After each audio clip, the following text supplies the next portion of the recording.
I gave a theorem in which we said that even if it is not completely increasing or decreasing, that means there can be multiple images. Then also you can find out the distribution by dividing into the regions in which the function is either increasing or decreasing. Calculate the density in each region and then sum them up. So I will give one example of that. So suppose x follows normal 0, 1. So what is the density function of x? That is 1 by root 2 pi e to the power minus x square by 2. Now I have y is equal to x square. So I have here, this is, you can see that it is decreasing and then increasing, isn't it? Two inverses will be there. So you have x is equal to minus root y and x is equal to plus root y. So we will calculate the dg inverse y by dy in both the regions, that is dx by dy, that is equal to minus 1 by 2 root y. And here it will be dx by dy is equal to 1 by 2 root y. So you have to take, of course, mod here. So dx by dy is equal to 1 by 2 root y in both parts. Okay. So what is the distribution of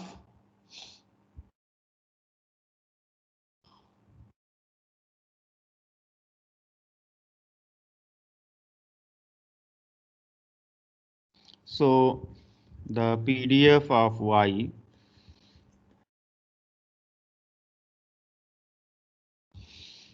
fyy, that is equal to, in the first region, 1 by root 2 pi e to the power minus y by 2, 1 by 2 root y, plus 1 by root 2 pi e to the power minus y by 2, 1 by 2 root y.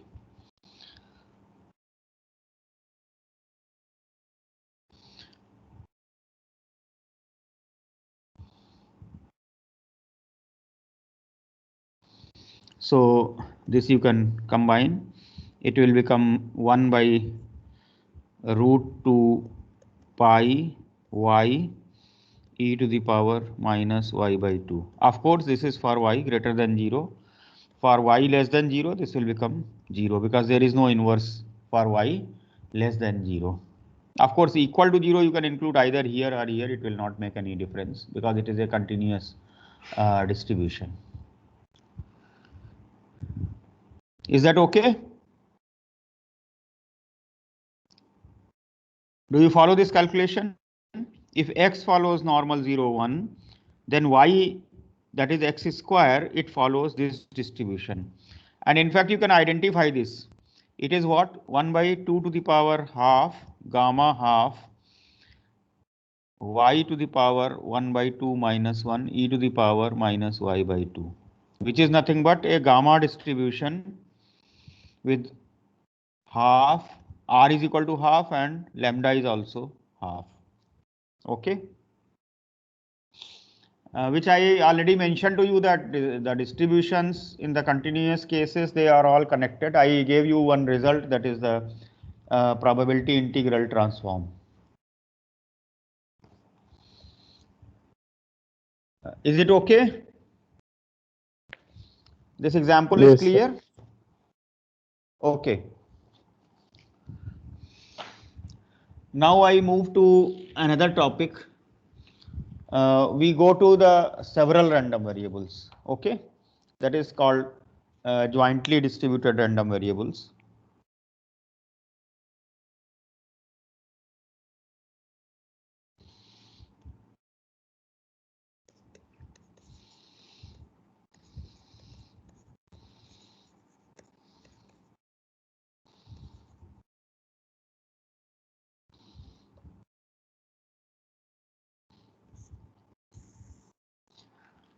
So far the discussion that I gave, that given a random experiment we define, so we have one sample space and from that one sample space we consider one random variable.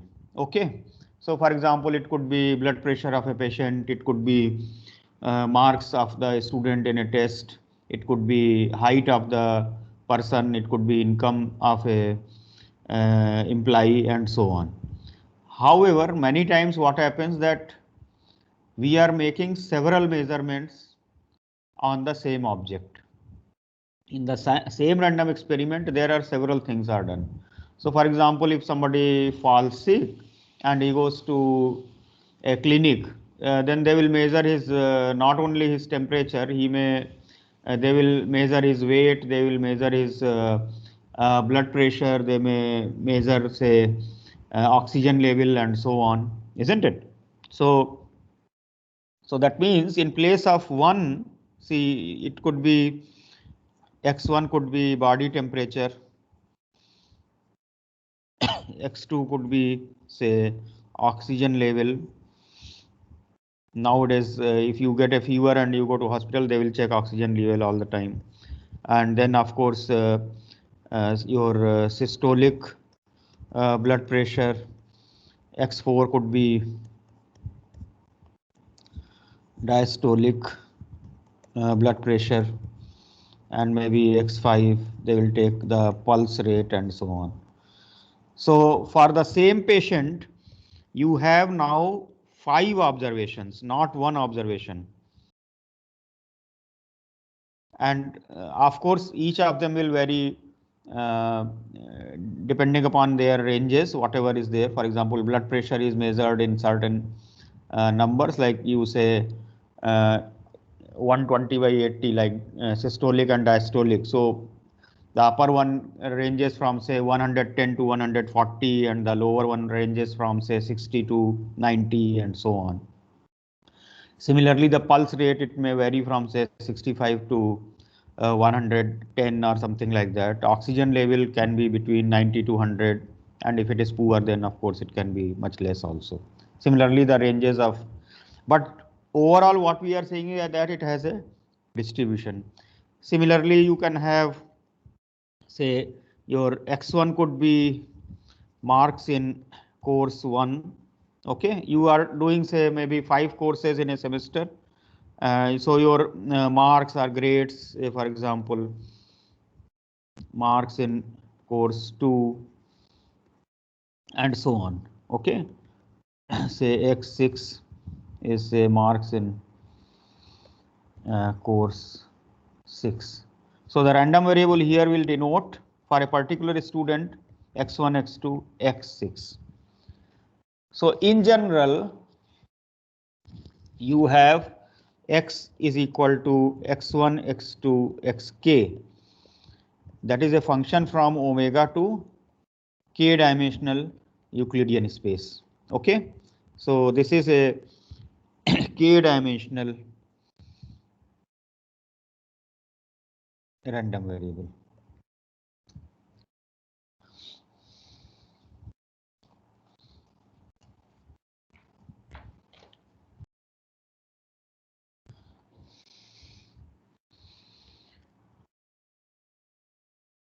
Now, when you have one random variable, you have discussed the concept of cumulative distribution, you have discussed the concept of probability mass function, that is the discrete random variable, and you have discussed the concept of probability density function for a continuous random variable. So similarly, when you discuss multi-random variable or a jointly distributed random variable, which we of course we can call it a random vector, okay, it has become a random vector, then also you have the similar concepts. That means you may have all of them to be discrete, all of them to be continuous, some of them may be discrete and some of them may be continuous and so on. All kind of possibilities are there. So we can consider, for example, firstly let us take up the cumulative distribution function. Okay, CDF of a random vector. So you can consider say f of x, that is the probability of x1 less than or equal to x1 and so on, xk less than or equal to xk.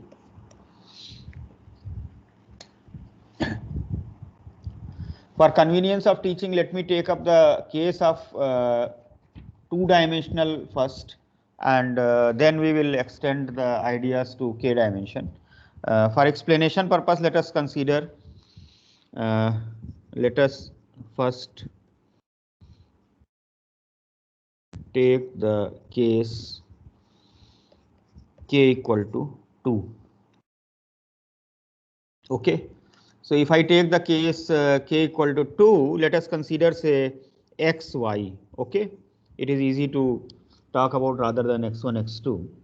So x, y, they will take values over certain region x cross y. Okay, and let us consider say f x y, the joint CDF. This is nothing but probability of x less than or equal to x and y less than or equal to y. Okay, for all x, y belonging to R2. Like the case of one dimension, you had certain properties for the CDF. Okay, now this is a function of two variables, so you can look at the properties. See, in the case of one variable, when x was going to minus infinity, fx was going to 0. Now, if you are dealing with the two-dimensional thing, then also the similar thing will happen. So you will have the following properties, which of course you can verify very easily. First is that if I take limit of fxy as say x tends to minus infinity, this is going to be 0. And of course, if you take as y tends to minus infinity, then also this is going to be 0. The reason is that if I take x tending to minus infinity or y tending to minus infinity, it corresponds to an empty set, and therefore this is going to become 0. Similarly, if I take limit of fxy as say x tends to plus infinity. If I take x tends to plus infinity, then for x the entire region has been taken. So this will reduce to probability of y less than or equal to y. That is nothing but the CDF of y. So if I take limit as x tends to infinity, I get the CDF of y. And if I take the limit as y tending to infinity,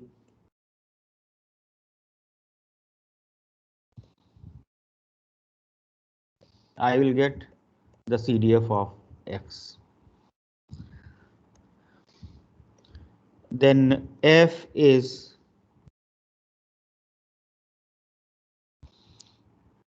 non-decreasing in each of its arguments.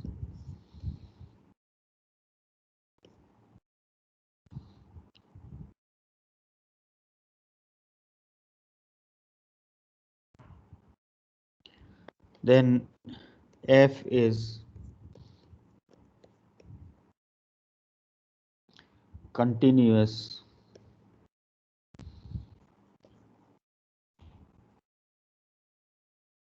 from right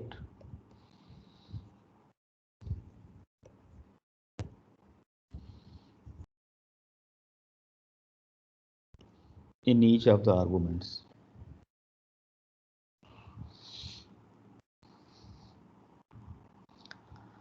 So these are some of the basic properties of the joint cumulative distribution function of two random variables x and y.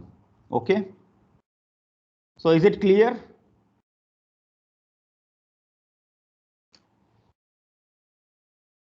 Yes, sir.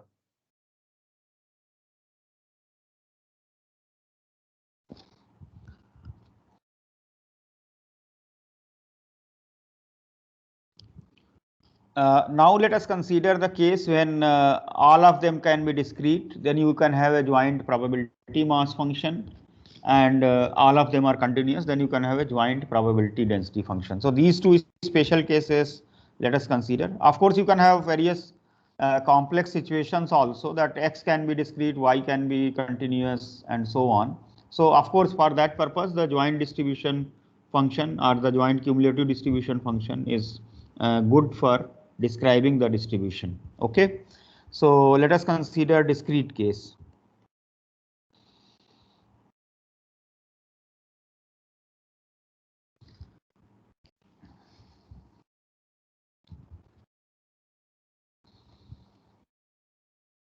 Suppose both x and y are discrete. So then we are having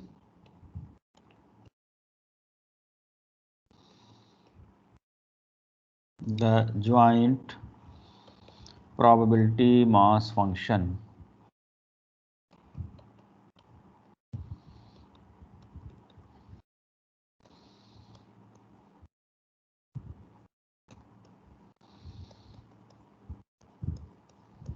probability of x is equal to xi, y is equal to yj, that is pxy xi yj. As in the case of one variable, because there we had probability of x is equal to xi as equal to pxi. Then you can consider that these probabilities are non-negative, of course, which is true, and the sum over all the possible values is equal to 1.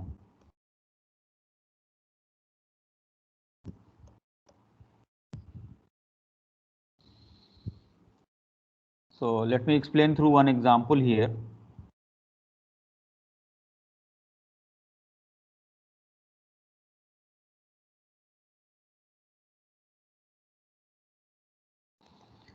Suppose there are say 10 computers, okay, in a say a showroom, okay, and out of that suppose 5 are good, okay, and say 2 have say defective monitor, and say 3 have say defective CPU, okay, some defect in the CPU.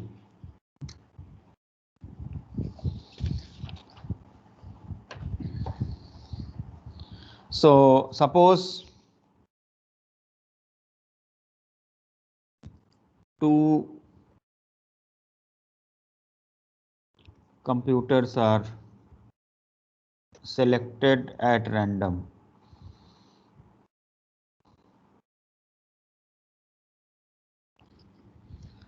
and I define x is the number of computers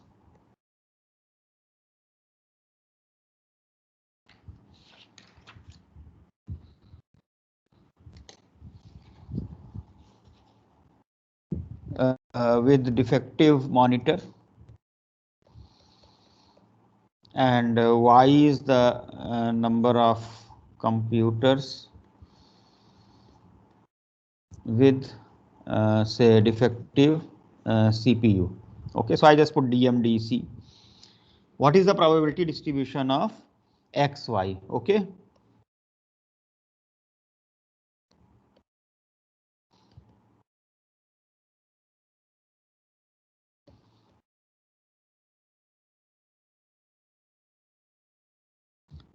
So that is pxy, the probability x is equal to 0, y is equal to 0.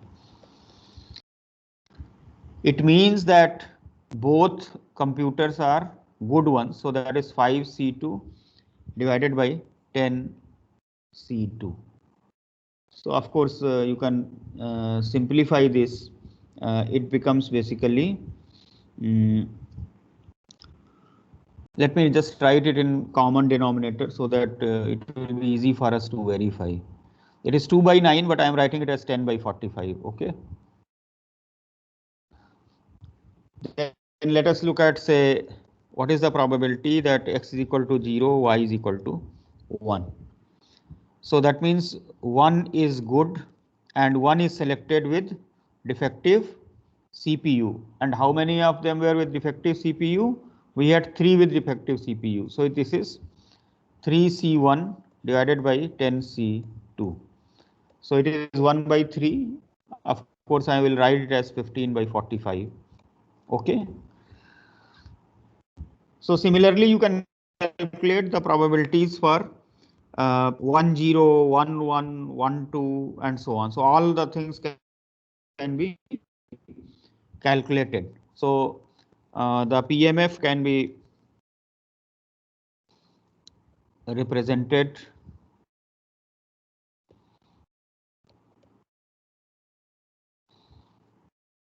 so let us put it in the tabular form because it is a finite number of values and few values are there, so we can nicely put it in that form. So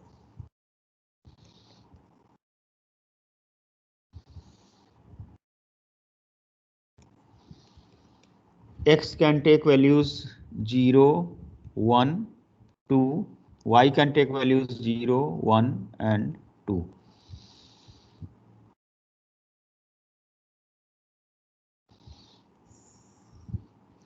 We calculated PXY00 as 10 by 45, 01 as 15 by 45. We can calculate 02 also. So 02 is also similarly, it will be 3C2 divided by 10C2. So that is becoming 3 by 45. Then 10 will become 2 C1 and then this one. So that will give you into 5 C2. So that is 10 by 45. Then 1 will become 2 C1, 3 C1. So that is 6 by 45. 1, 2 will become 0 because total we are selecting only 2. So we cannot have 1, 2. 2, 0 will become then of course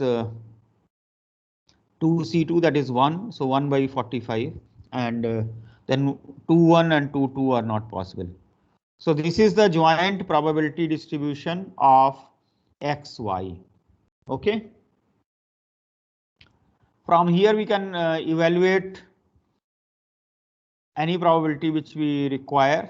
For example, if I want to ask what is the probability that x is less than or equal to 1, y less than or equal to 1, then it means you are calculating probability of xy is equal to 0, 0, probability xy is equal to 0, 1, probability xy is equal to 1, 0, and probability of xy is equal to 1, 1.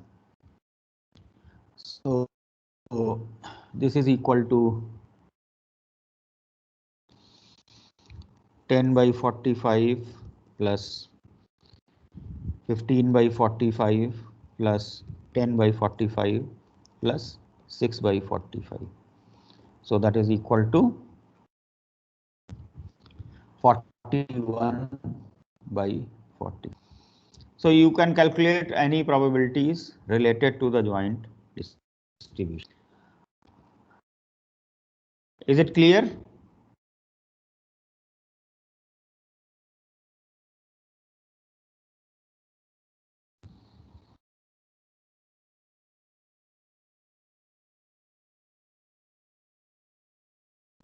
Well, is this example clear? Yes, sir. Now you can see some more things here.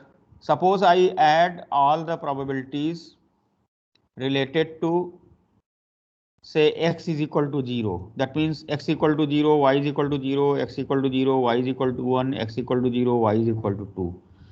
If I do that, then I will get, so this will become basically probability that x is equal to 0. So actually the marginal distribution of x can be obtained if I sum over all the values of y. So similarly, if I want to calculate what is the probability x equal to 1, then that will become 21 by 45. Sorry, this is 16.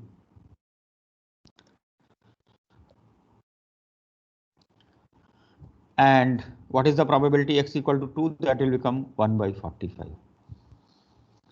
So summing over all the values of y, we get the probability distribution of x. This is called marginal distribution of x. Okay. Marginal PMF of x.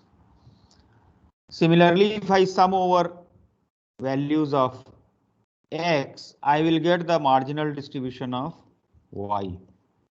So for example, this will become 21 by 45, 21 by 45 and 3 by 45. This is the marginal PMF of y. So from a joint distribution, we can calculate the individual distributions of the involved random variables. So the general definition would be, so marginal PMF of x is Pxxi, that is obtained by considering the sum over all the values of y of the joint probability mass function. Similarly, the marginal PMF of x of y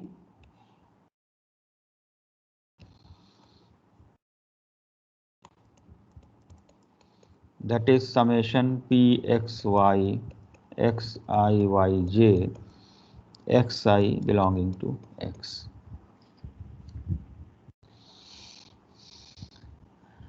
From here, you can also consider conditional probabilities. What is the meaning of conditional probabilities? We can consider the conditional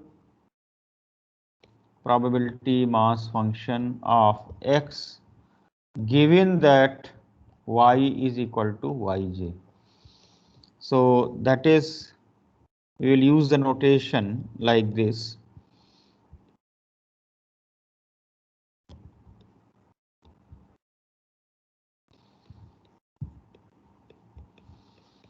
That is probability of x is equal to xi given y is equal to yj. So if you apply the definition of the conditional probability, that is probability of A given B is probability of A intersection B divided by probability of B, then this becomes nothing but the joint probability mass function of xy divided by the marginal distribution of this.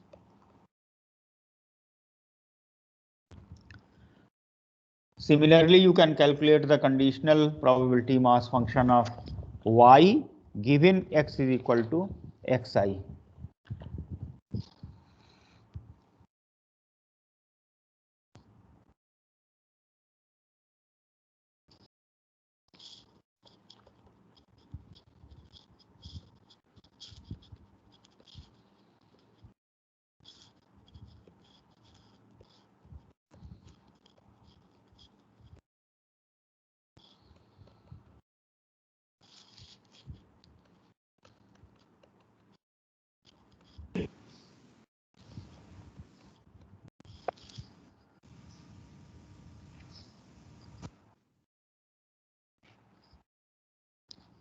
So that is equal to Pxy. So this is basically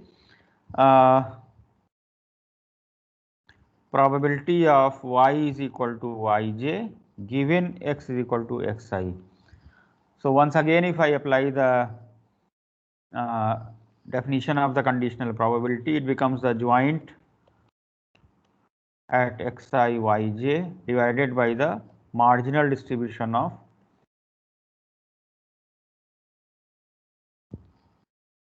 xi. So for example, in the earlier thing that we have done, suppose I want to find out the conditional PMF of y given say x is equal to 0. Okay. If you want to find out this, then I have to consider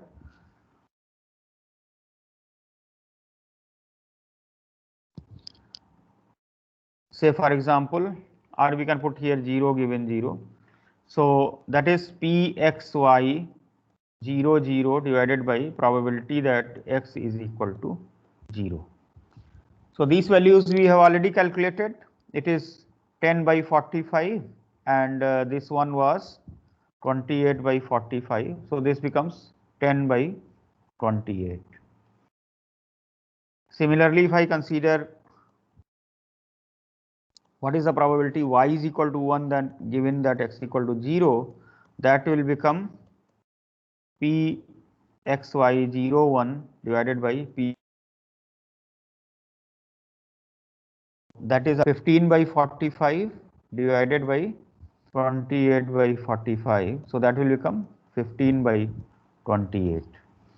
And the probability of y is equal to 2 given that x equal to 0, that is Pxy 0 2 divided by Px0, that will become 3 by 45 divided by 28 by 45, that is 3 by 28. You can easily see that this is a valid distribution, 10 by 28 plus 15 by 28 plus 3 by 28, the sum is equal to 1. Is this clear? Yes, sir. Yes, sir. Yes, sir. So I have discussed the case of discrete jointly distributed random variables. We have a joint probability mass function. From there we can calculate the marginal distributions. That means individual distributions of x and y can be calculated from there. We can also find out the conditional distributions of x given y and y given x from there. Now let us move to the continuous case. If both the random variables are continuous, so we call it a jointly continuous random variable. Let xy be jointly distributed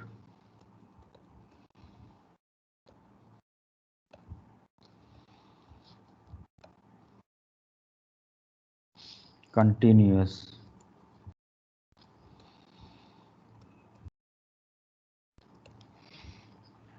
So we will have joint probability density function. Okay. So then what will be the properties here? As you remember, in the case of one variable, the density does not denote the probability at the point, it denotes the density. So what are the conditions that you have? That this function should be non-negative,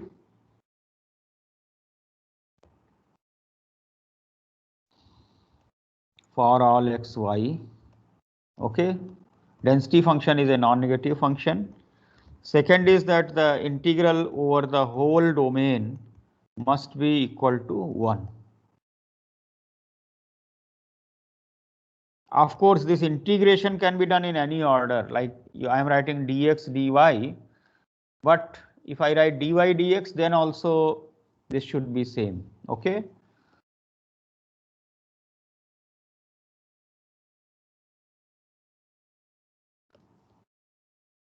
Both should be 1. Okay.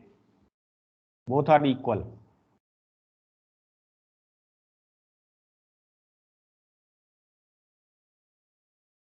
And the third property in the case of one variable was that if we consider the probability of any set on the real line, then the probability of that set is nothing but the integral of the density function over that set. So the same thing is true in the case of this also. For any measurable set B in the two-dimensional space, probability that xy belongs to B is nothing but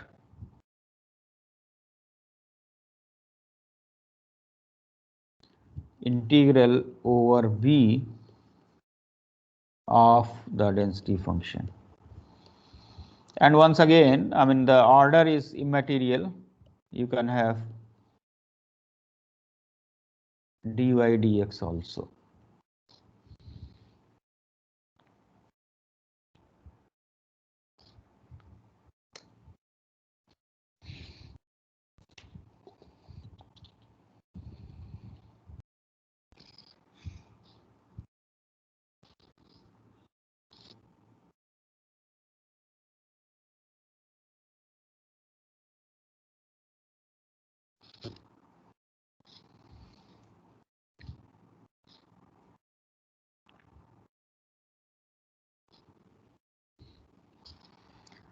As in the case of one variable, we can calculate the marginal distributions and we can define the conditional distributions. So the marginal PDF of x is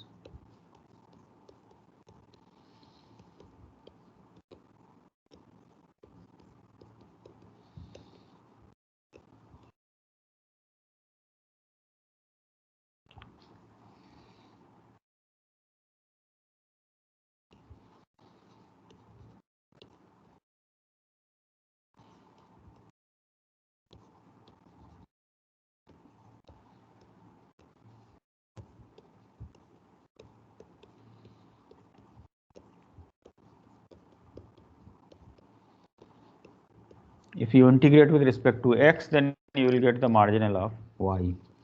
You can also calculate the conditional densities, conditional PDF of x given y is equal to y, that is defined as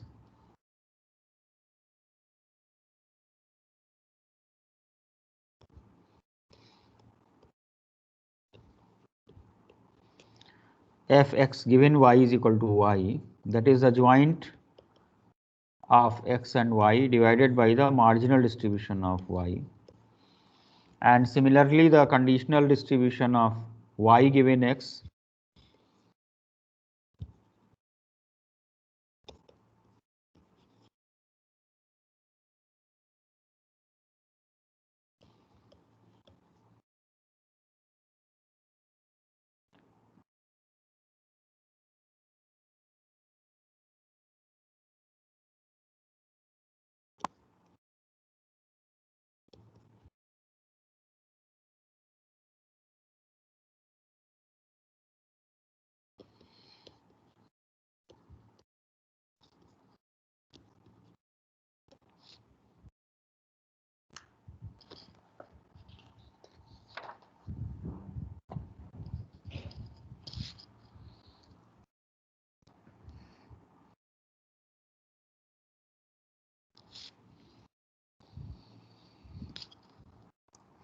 So let us take some example here.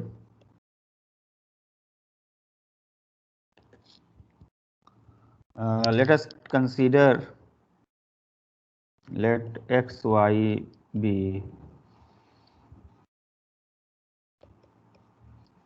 jointly continuous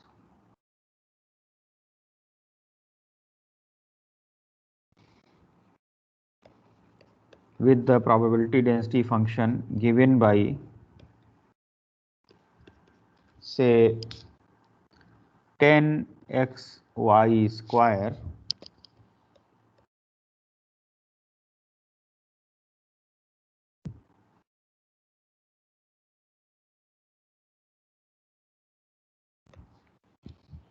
Okay, if x is less than y and they lie in the interval 0 to 1, then the density function is 10xy square, otherwise it is 0. Okay, basically the density has been defined in this portion. If I consider, say, two-dimensional space and I consider this point,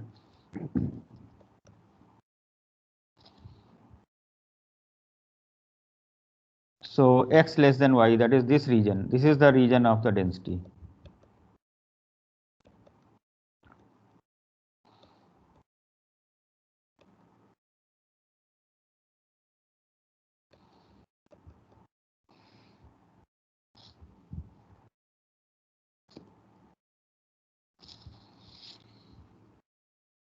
Let us look at here various things here. For example, I want to find out the marginal distribution. So what are the marginal distributions of x and y, etc.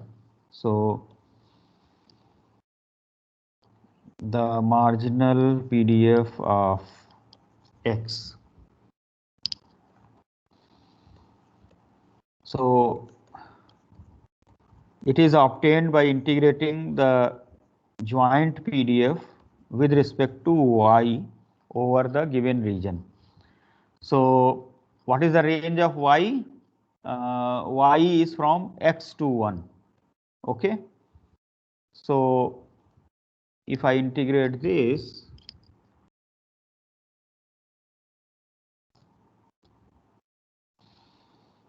y cube by 3 I will get. So it will become 10 by 3 x into 1 minus x cube. Okay. So this is the probability density function of x alone. Is this calculation clear?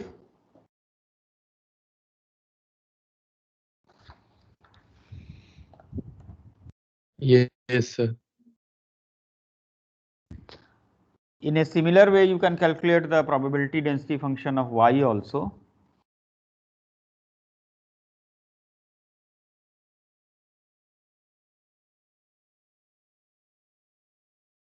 So then you will integrate with respect to x. So 10xy square dx, and the region of x is 0 to y.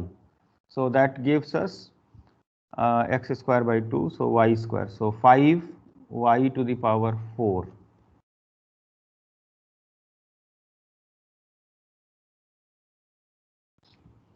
So this is the marginal probability density function of y. Is that okay?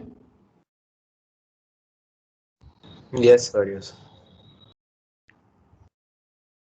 So first thing is that you can calculate various probabilities related to x and y and jointly of x and y. So let us just take up some small exercises here.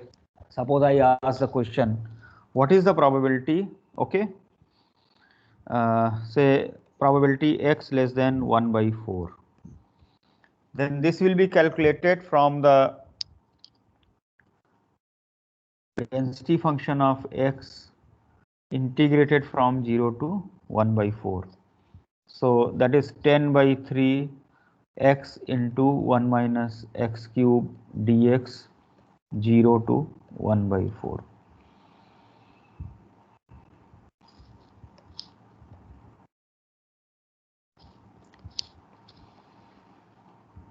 Okay.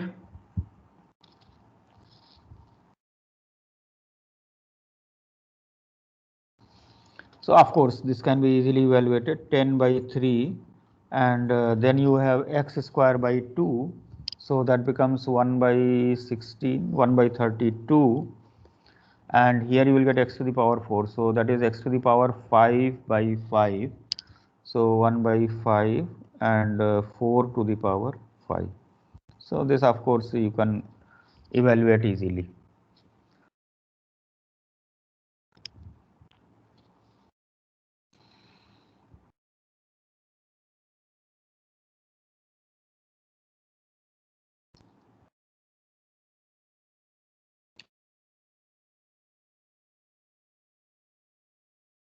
than say 3 by 4.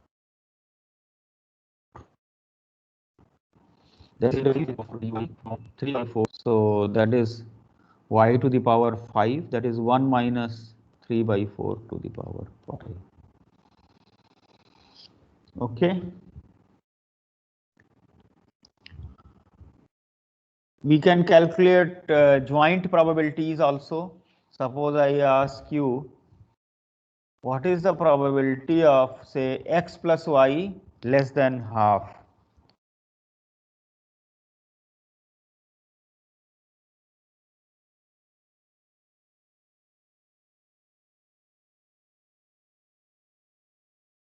Integrate the density over this region. See, what is the region here? See, x less than y. This is the region of the density. Okay. So, in that region,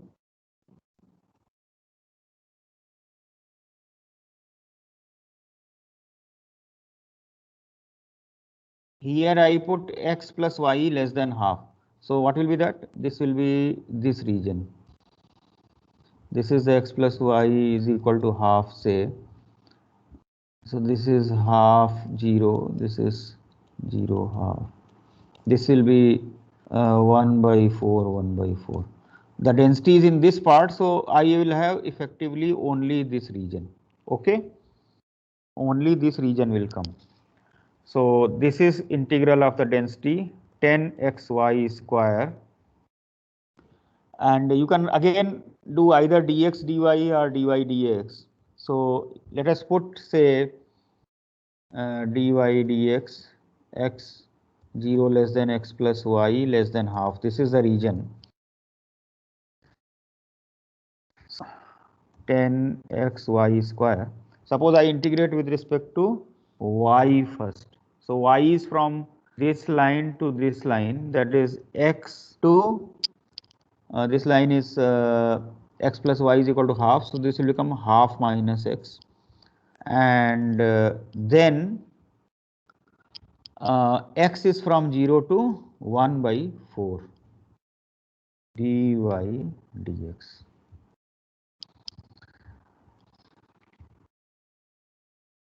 Is this region clear to you, the region of integration? Yes, sir.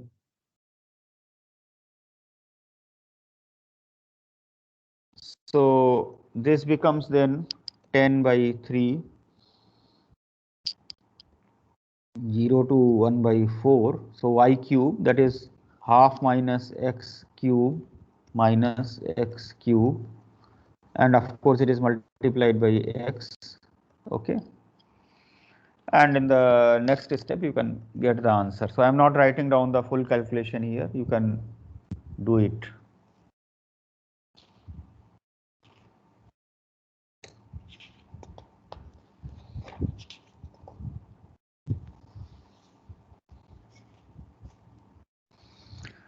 Suppose I give another joint probability calculation.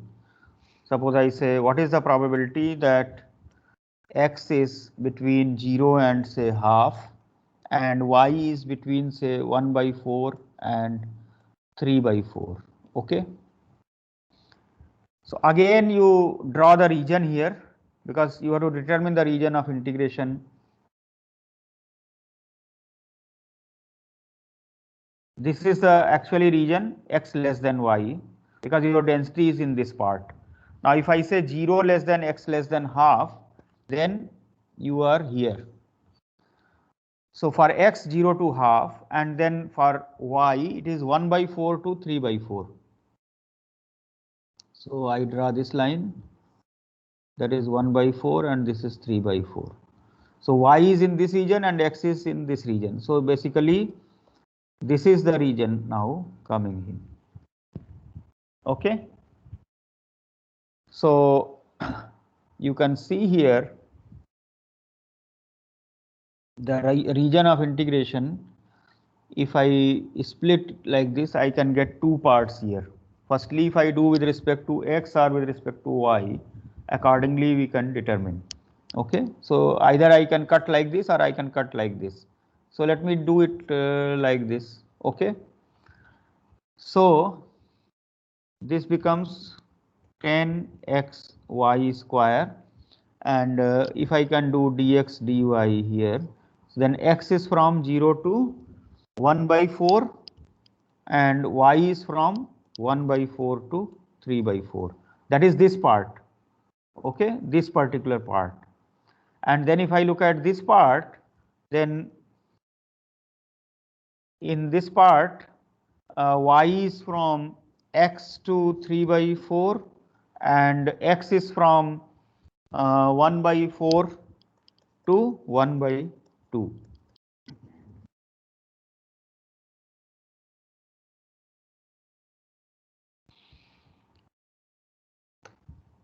Is this description of the region understandable to you? Yes, sir. Now, in a similar way, we can calculate the conditional distributions also here. We have calculated the marginals, we can calculate the conditionals also here. So, for example, if I ask so this calculation you can do, I mean, just it's a matter of integration, so I will not write the calculation.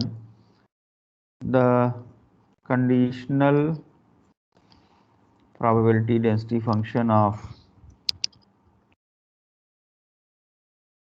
x given y. So that is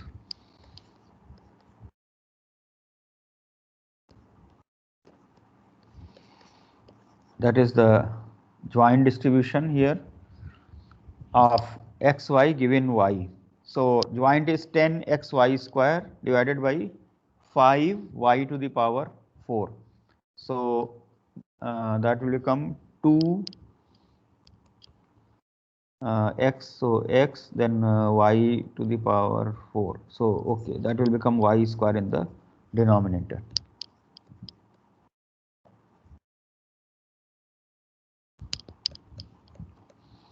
For a value of y fixed between 0 to 1, x lies from 0 to y, and it is 0 elsewhere. So this is the conditional probability distribution of x given y. Okay. Similarly, the conditional PDF of y given x.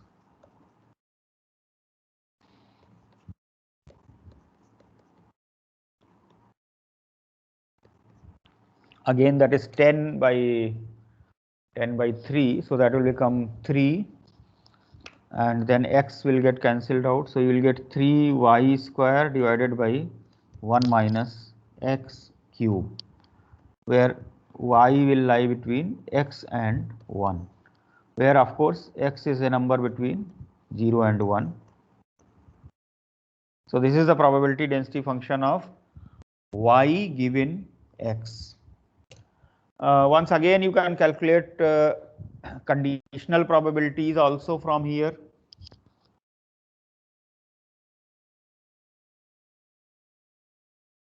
So suppose I want to calculate say probability of x less than half given y is equal to 3/4. Okay. So this will be calculated from the conditional distribution of x given y is equal to 3/4.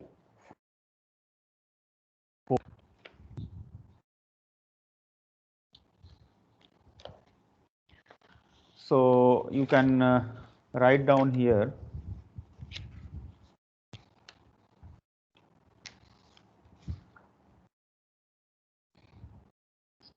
Yeah.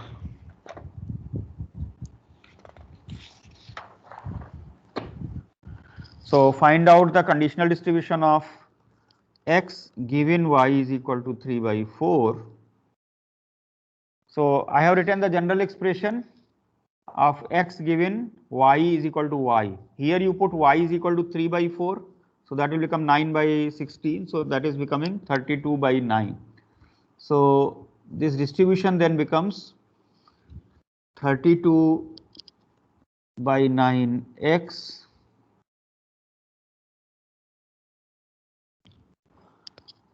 for x lying between 0 to 3 by 4. So from here, if I calculate this probability, then I have to integrate only this 32 by 9x from 0 to 3 by 4. 0 to 1 by 2 because x is less than half.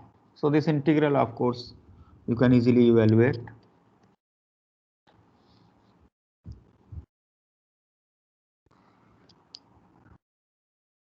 Is it clear?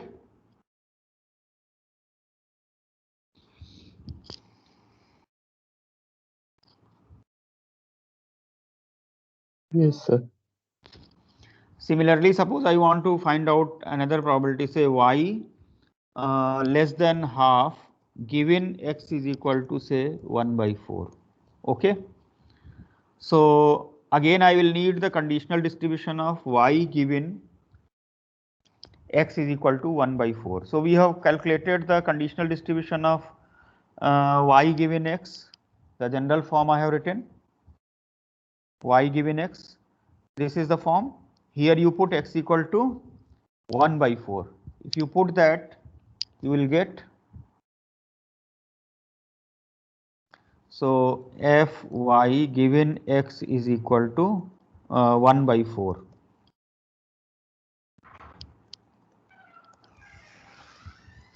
So that is becoming then 64 by 21 y square for 1 by 4 less than y less than 1, and it is 0 elsewhere. So then you consider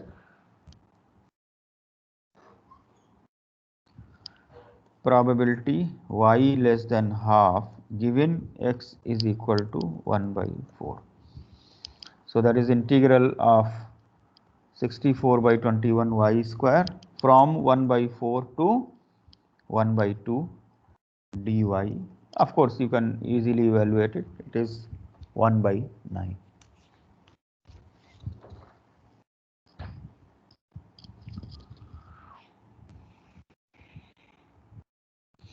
So I hope the calculations are clear to you. Yes, sir.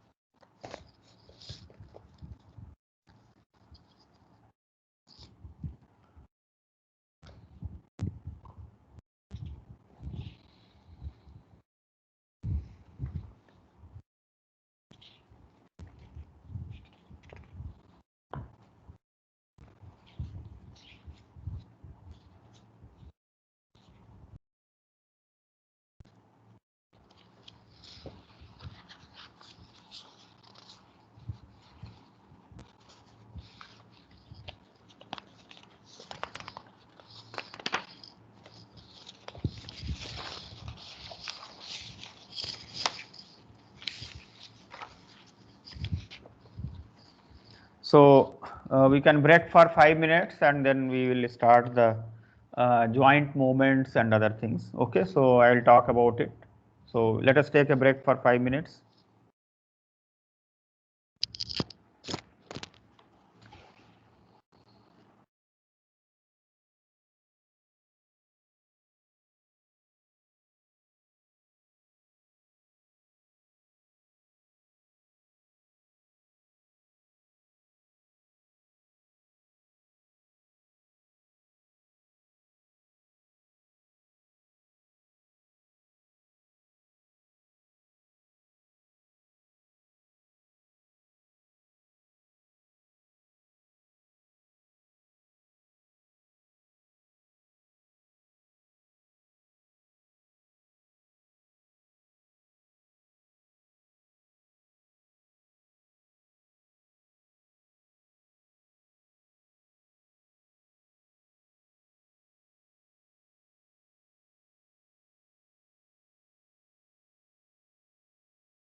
Next we talk about the, like when we consider the joint probability, then we talk about the independence of the events. Similarly, when we talk about the jointly distributed random variables, we can talk about the independence of the random variables.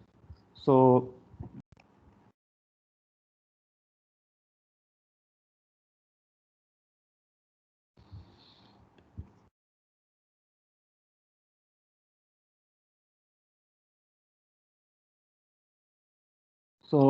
we say that random variables x and y are independent.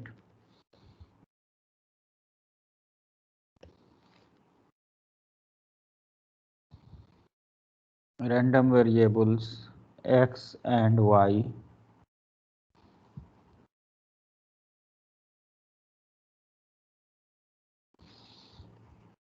are independently distributed.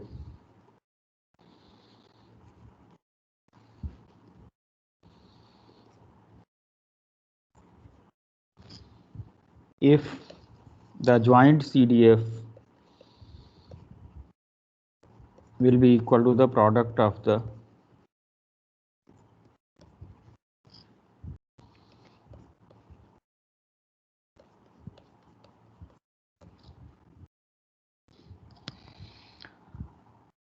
if we consider the discrete and continuous cases separately, then it will become that the joint PMF is equal to the product of marginal PMFs, and the joint PDF is equal to the product of marginal PDFs. In case x, y are discrete, the condition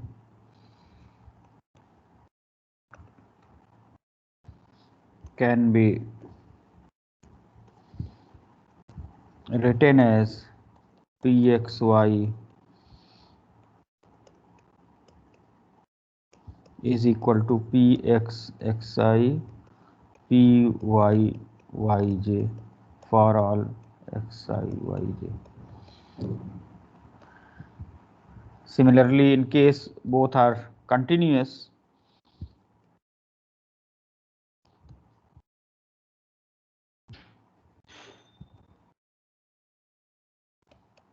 the condition can be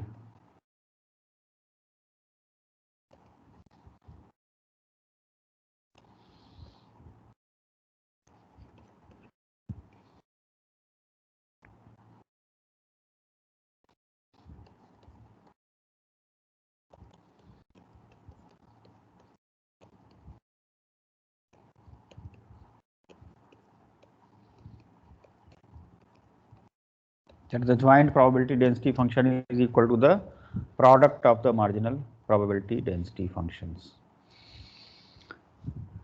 Of course, I mean, this condition does not mean that we have to only verify that the random variables are independent. It is for the practical applications that when we are having independent experiments, so out of the independent experiments, independent random variables will arise. And now we need to combine the results of our outcomes of those experiments. So if that happens, then we can just multiply out and use that thing. So that is the main purpose of having independent random variables. Of course, it is not just for the technical purpose that we just check the conditions or something like that. Okay.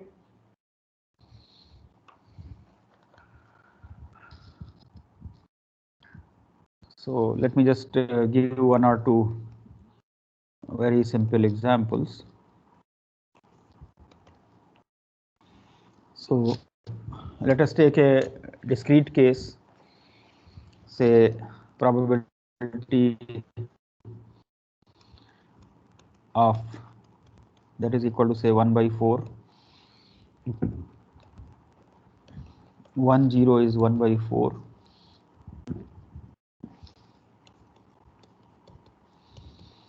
0 is 1/4, and that is 1, 1, that is also 1/4.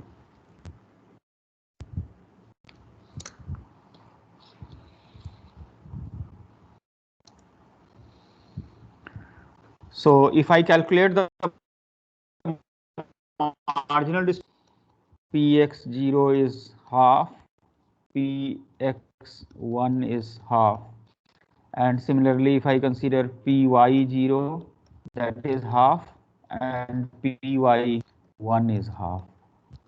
So you can easily then check that that is equal to the product for all the conditions.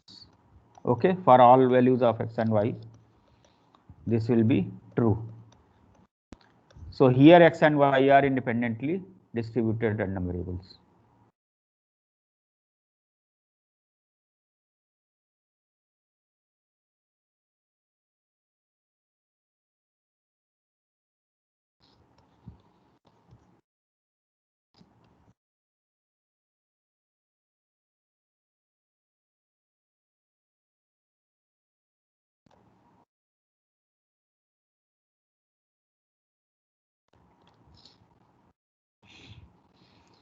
Let us take another example of the continuous case.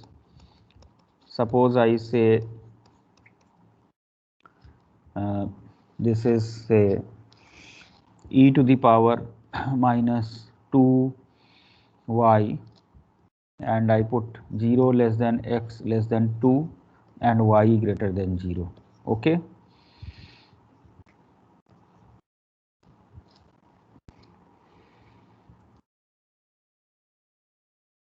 Then what are the marginal distributions? For example, what is the marginal distribution of x here? You integrate e to the power minus 2y dy 0 to infinity.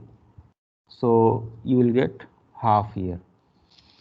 Similarly, if you calculate the marginal distribution of x, y, then you will integrate with respect to x from 0 to 2 e to the power minus 2y dx. So that will get 2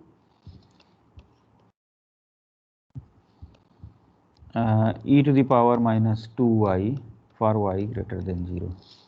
So again you can see that the product of fx fy gives you fxy.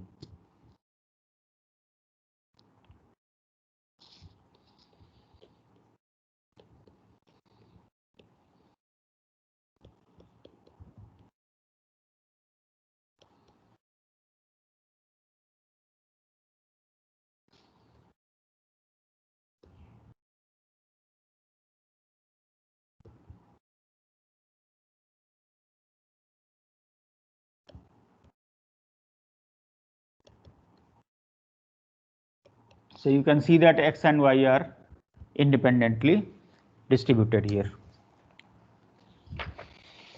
Are these examples clear?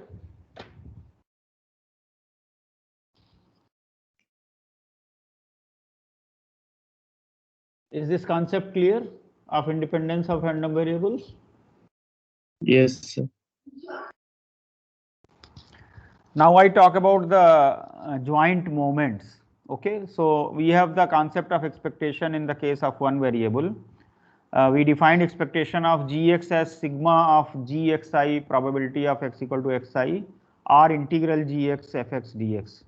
Similarly, when we have two variables, we can talk about the expectation of the function of two variables. Okay, so joint expectation. Okay.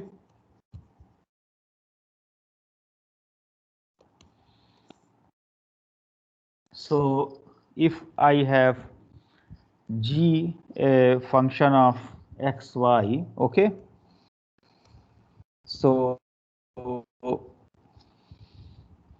we consider expectation of gxy. If both x and y are discrete, then this will become double summation g of xi yj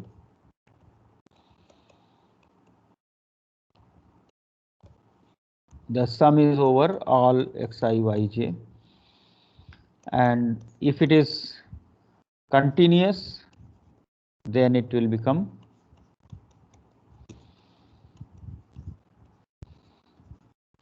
of course this dx dy can be dy dx also. Okay, you can write any of them, both are same. because the reason is that if the expectation exists, then both will be same, and if the expectation does not exist, then of course they will not be the same, but then that case we are not considering. Okay, because we are considering provided the series or the integral on the right are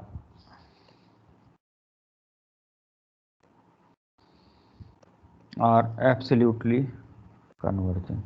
Okay, so this is the discrete case and this is the continuous case.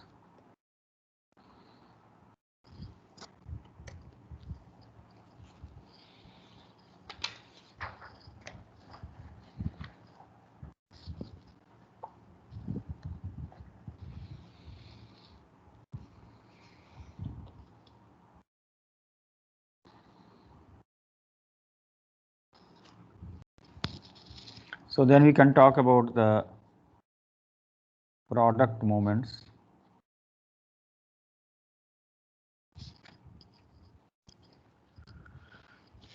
So RSth non-central product moment, let me use the notation RS, okay, prime, mu prime RS, that is expectation of x to the power R, y to the power S, okay.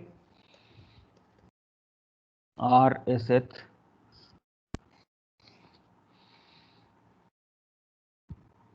non-central product moment. And in particular, see, if I consider here R is equal to 1, S is equal to 0, I will get expectation x. Similarly, if I put R is equal to 0, S is equal to 1, I will get expectation y. Okay, so they are the special cases. Okay, so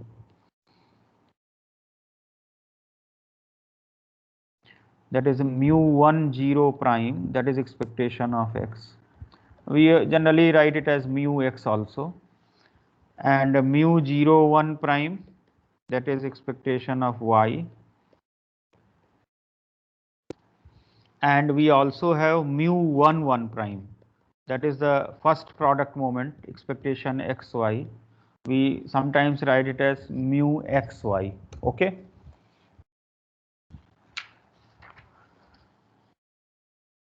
like in the case of one variable, we can also define central product moments also.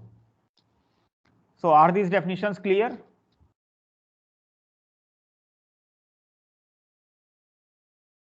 Yes, sir.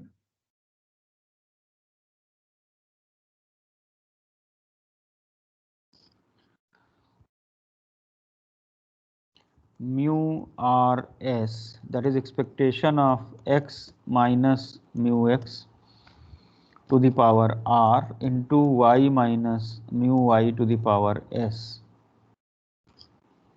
So this is rsth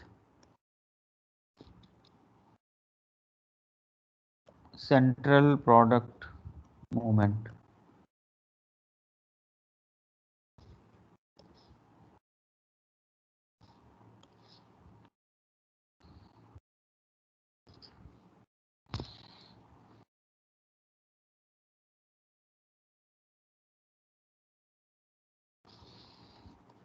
Mu 1 1 is equal to expectation of x minus mu x, y minus mu y.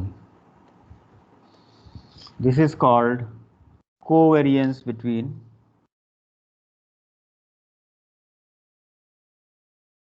x and y.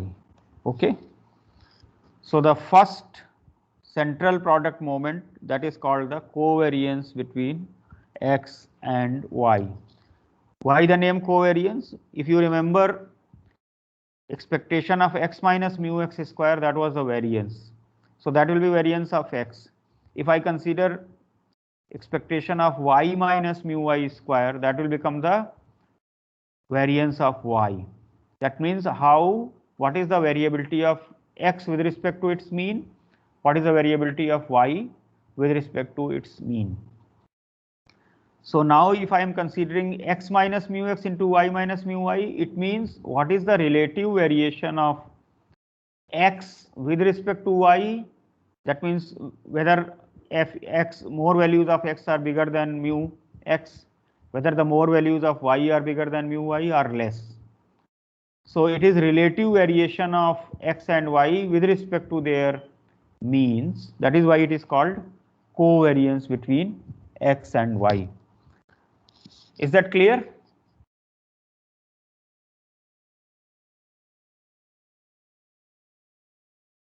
Yes.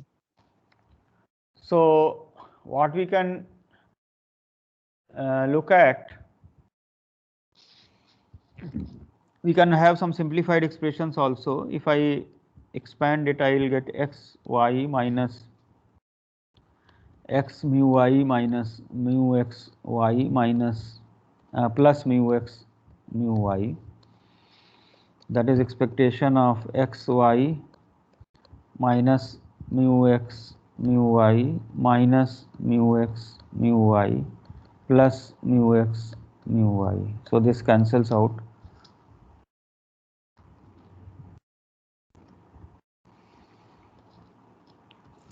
So this we can also write as mu xy minus mu x mu y. Okay, the formula for the covariance: expectation of xy minus expectation of x into expectation of y.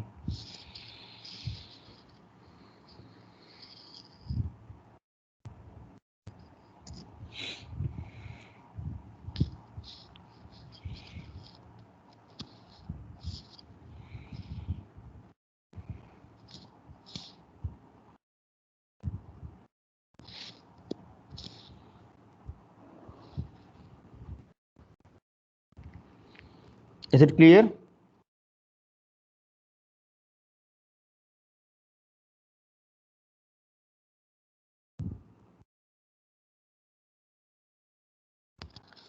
Let us look at the effect of independence also on this product moments. See, if I have, say, let random variables x and y be independent.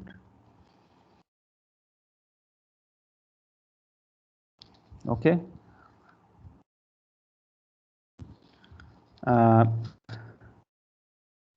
Suppose they are continuous with densities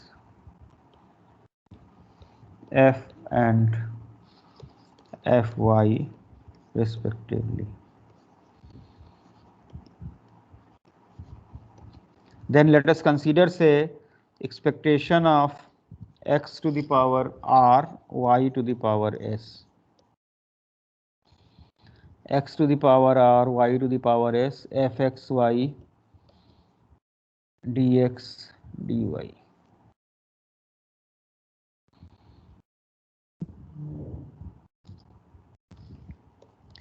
If they are independent, then it becomes fxx and fyy respectively. So I can split this joint integral as the product of the integrals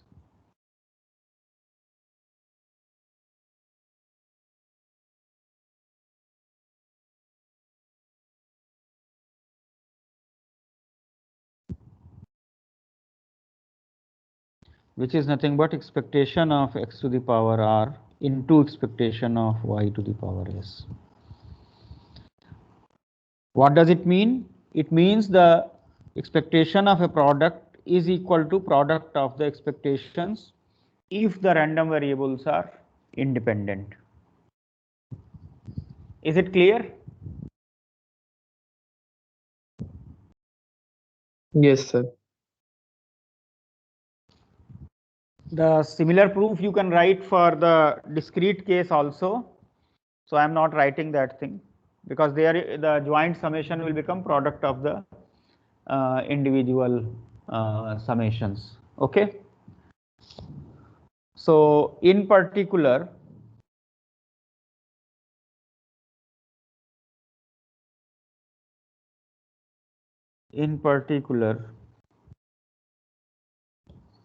if x and y are independent, then covariance between x and y, that will become 0, because it is expectation of xy minus expectation x into expectation of y. So if the random variables are independent, then expectation of x into y will become expectation of x into expectation of y, and the two terms will get cancelled out.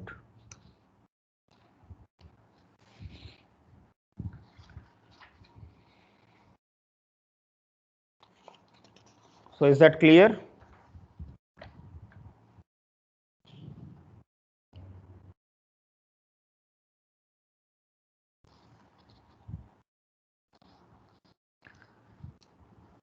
So we also use notations.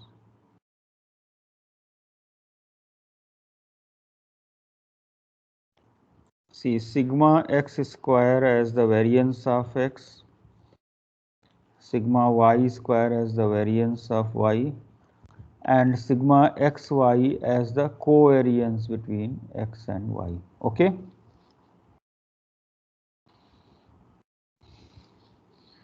We define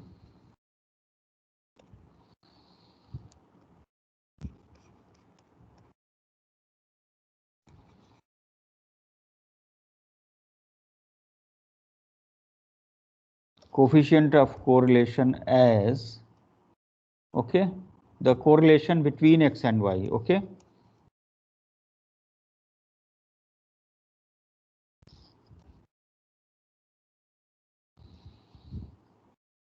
So I will use the notation rho xy, that is sigma xy divided by sigma x sigma y.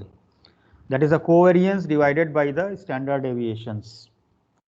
That is defined as the coefficient of correlation between random variables x and y. Let us look at the interpretation of this, that what does it mean? What does it actually represent in terms of the numerical values of the random variables x and y? So we have the following theorem.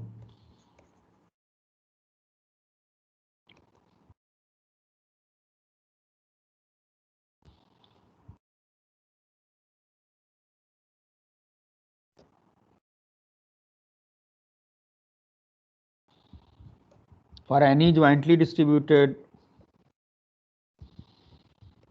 random variables x and y, -1 is less than or equal to rho xy less than or equal to 1. Okay, it is always lies between 0 and 1, -1 and 1. So let me look at the proof of this. Okay.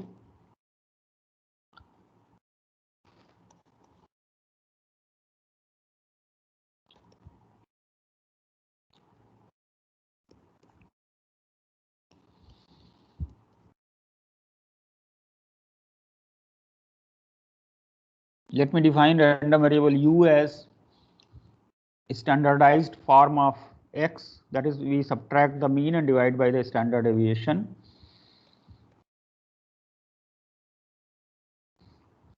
And v as the standardized form of the random variable y.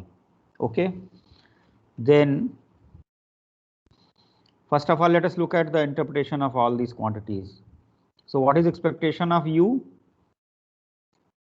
That will become 0. What will be expectation of v? That will become 0. What is expectation of u square? That is expectation of x minus mu x square by sigma x square. That will become 1. What is expectation of v square? That is expectation of y minus mu y square by sigma y square. That is again 1. And what will be expectation of u into v?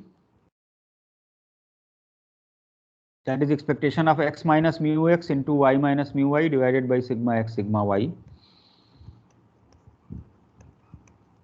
That is the correlation between x and y. Is this clear?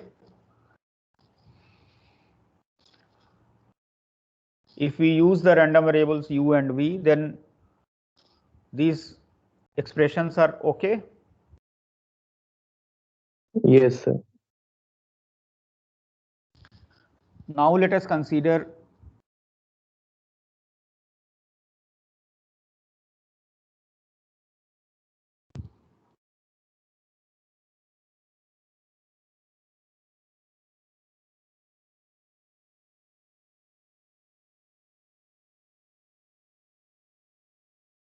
expectation of u minus v whole square greater than or equal to 0.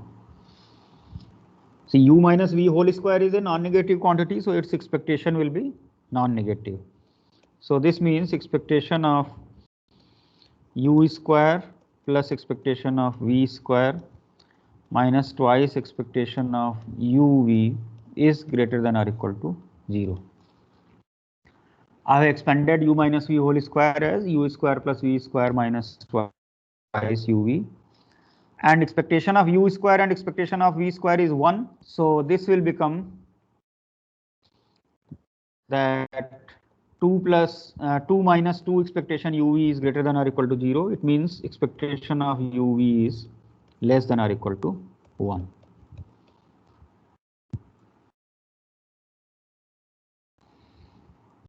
Similarly, let us consider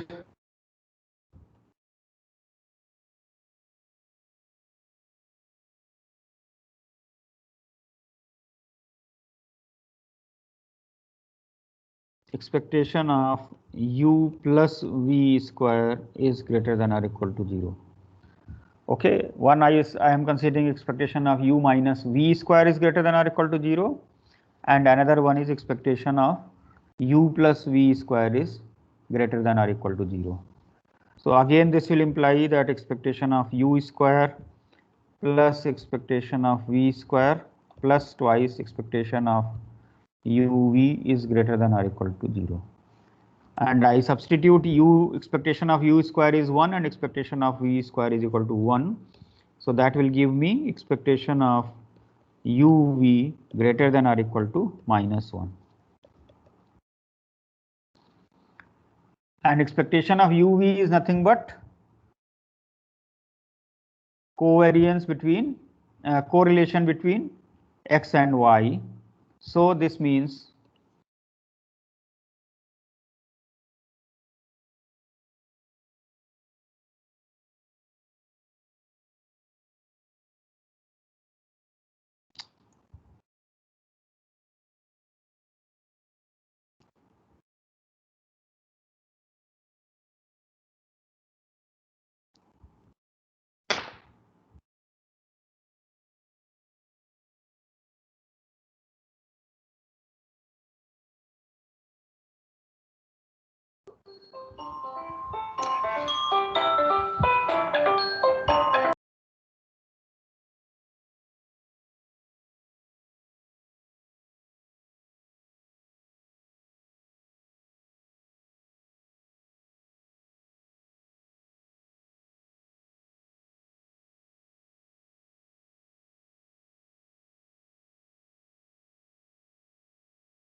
So this proves that the coefficient of correlation always lies between -1 and 1.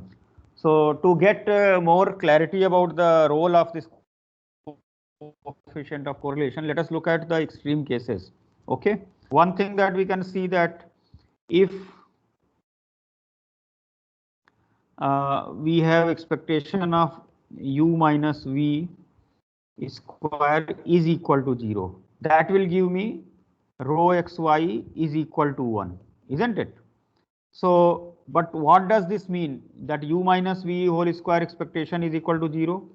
This implies that expectation of, see, a non-negative quantity, so you are integrating or summing over certain region, and a non-negative quantity summing or integrated over a region gives you 0. It means that that value itself should be completely 0. That value should be 0. So this means that probability that u is equal to v is 1. Now u is equal to v. What is u? U is x minus mu x by sigma x. What is v? V is y minus sigma y by y minus mu y by sigma y. It means that x and y are they have some sort of linear relationship, cy plus d, where c is positive. Okay. So we call it, then that means x and y are linearly related. Okay, that is x and y are perfectly, or you can just say linearly related in a positive direction.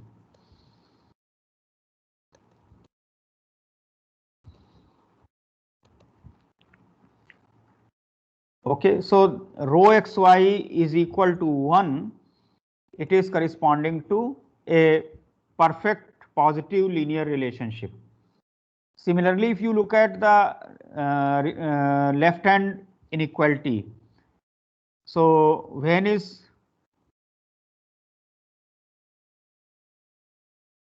expectation of u plus v square is equal to 0, that means rho xy is equal to -1. This means that probability that u is equal to minus v is equal to 1. Now, if you put minus sign there, it becomes x minus mu x is equal to sigma minus of sigma x by sigma y, and then of course some term is there.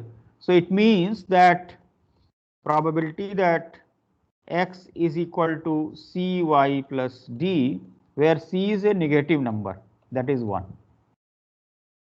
That is x and y are linearly related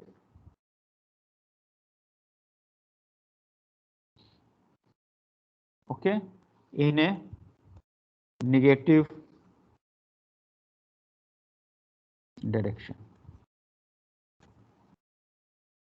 Okay, so this then gives you a proper interpretation of the coefficient of correlation, because from the extreme values we can make out that this is a measure of linear relationship.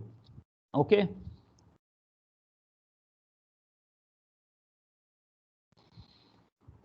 Thus, rho xy is a measure of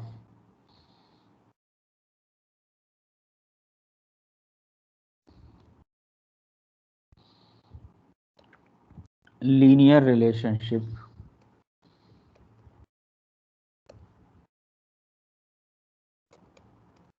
between random variables x and y. And of course, you have one middle case, that if rho xy is equal to 0, we say that x and y are linearly uncorrelated.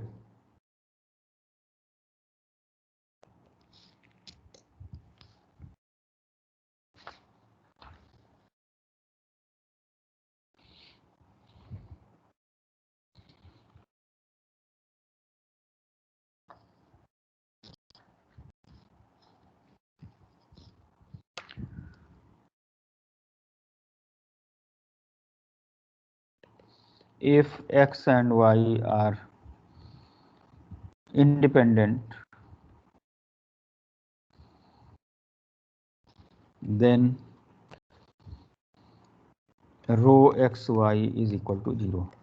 That is true because if x and y are independent, then covariance is 0, therefore correlation is also 0.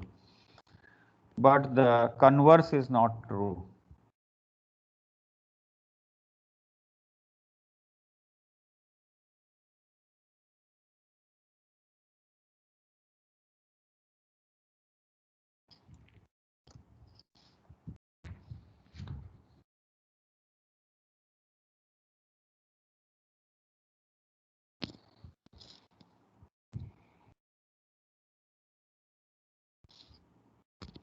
I will give you one example of the converse here. Okay, let us take, say, x and y jointly distributed.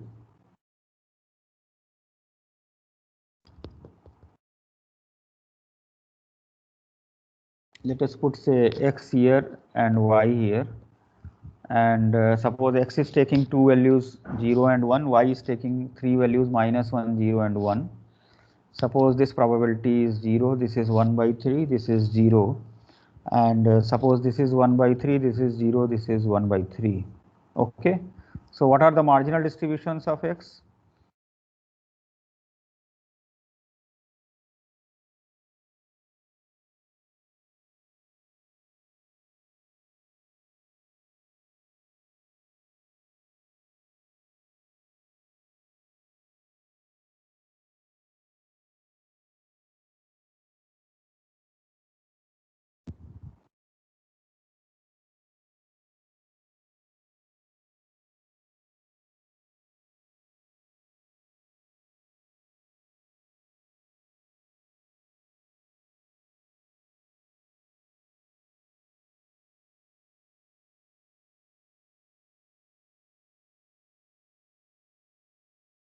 So you can sum here 1 by 3, 1 by 3, 1 by 3, and this is 1 by 3 and this is 2 by 3.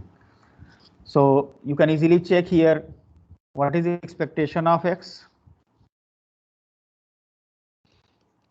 Expectation of x will become 0 into 1 by 3 plus 1 into 2 by 3, that is 2 by 3.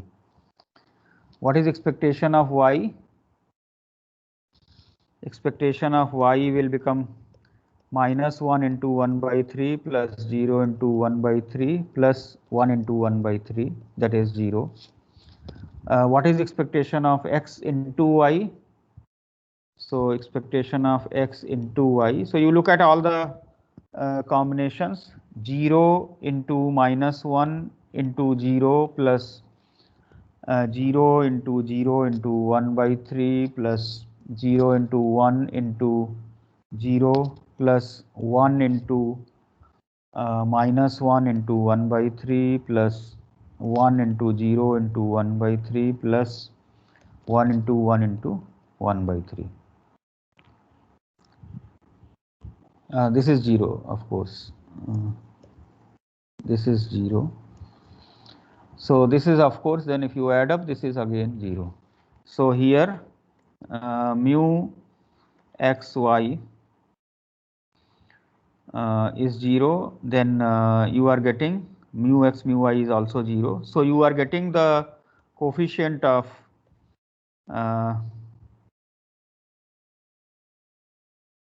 so covariance between xy is 0. This means rho xy is 0. But here you can see that the random variables are not independent, because if you multiply this 1 by 3 into 1 by 3, you don't get 1 by 9 here. If you multiply this 1 by 3 into 1 by 3, you don't get 1 by 9 here. So you can check here that the random variables are not independent, because the product of the marginals is not equal to the joint.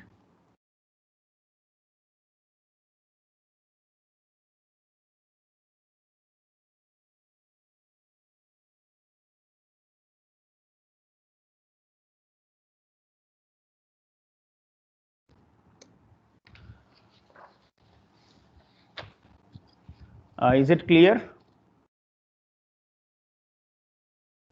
Yes, sir. So I will stop today's class at this moment, and tomorrow we have the class test, as I already announced, and that is based on the continuous distributions and the Poisson process.